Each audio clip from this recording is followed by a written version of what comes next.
Your voice isn't the only thing being transmitted on your cell phone. Germs are being transmitted too.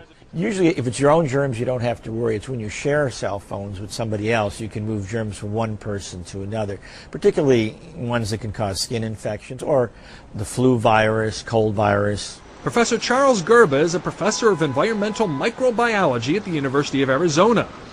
The man known as Dr. Germ has found cell phones can be a carrier of infectious diseases. Well, I've had incidents where people share cell phones in my own family where they may have transmitted Staphylococcus skin infections, or MRSA. MRSA, which is short for methicillin-resistant Staphylococcus aureus, is a skin infection that is resistant to penicillin. When Dr. Gerba saw this infection on his niece, he tested her cell phone. It came up positive for MRSA.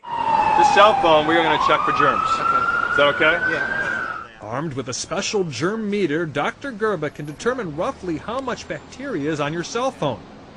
We put the meter to the test. Well, we're going to find out if you ever talk dirty on it. The testing only takes seconds. All phones have bacteria, but the more there is, the better chances of getting someone sick. 195, you're really close to the limit. Under 200 means hundreds of bacteria. When you get above 200 on the meter, it means thousands. Above 300 means tens of thousands. And above 500, hundreds of thousands of bacteria. Do you have a cell phone with you? Yes, I do. Melissa ended up with the highest number of all the cell phones we sampled, 336, which means the high tens of thousands of bacteria. The professor's words were unsettlingly clinical.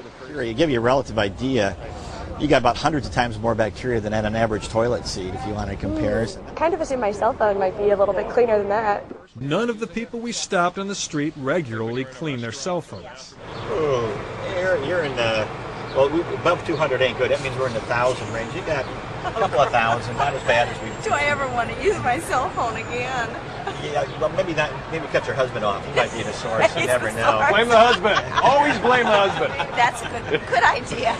Of the 11 phones we tested, 5 failed the germ meter test. Dr. Germ has some words for the wise.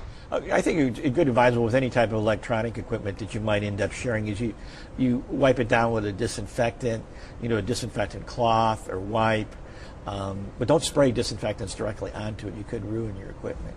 So keep your phone clean, even if your conversations sometimes aren't. Gary talking to CNN.